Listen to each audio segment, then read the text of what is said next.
আরে ওই ওই দেখো রিমোট কন্ট্রোল গাড়ি। কিন্তু এই গাড়ি আমাদের এলাকায় কে আনলো? আরে ওই আমি এনেছি রিমোট কন্ট্রোল গাড়ি। আরে হার্ষ, এটা তোর গাড়ি ভাই, আমাদেরও চালাতে দে না। না না, আমি দিব না। ঠিক আছে, চালাতে দিতে হবে না, কিন্তু একবার চালিয়ে দেখা কিভাবে চলে। হ্যাঁ ঠিক আছে, চালিয়ে দেখাচ্ছি। 1 2 3। তার আগে তুমি কি দুধ খেতে ভালোবাসো নাকি মদ খেতে ভালোবাসো? যদি তুমি দুধ খেতে ভালোবাসো তাহলে ভিডিওটিকে লাইক করে চ্যানেলটি সাবস্ক্রাইব করে দাও। গো! বাহ ভাই, এটা তো অনেক স্পিডে চলে। আর তোরা জানিস এটা গোল গোলও ঘোরে। এই দেখো। আরে এটা তো স্ট্যান্ডও করে। তোর গাড়িটা চালাতে দে না, ভাঙবো না আমরা। আচ্ছা তোরা গাড়ি চালাবি, নিজে কিনে তারপরে গাড়ি চালাস, চল যা। আর যখন নতুন রিমোট কন্ট্রোল গাড়ি এনেছে তখন থেকে ও বেশি উঠতেছে। হ্যাঁ ভাই, উঠতে দে ওকে। ওটা তো এমনিতেও নকল গাড়ি, আমি আমার বাবাকে বলে আসল গাড়ি নিব।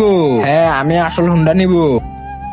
এই সৌরভ আমার গাড়ি চালাইতেছে, মা আমার গাড়ি যাকে তাকেই দিয়ে দেয়। আরে ওই, তোর সাহস কিভাবে হলো আমার গাড়ি চালানো?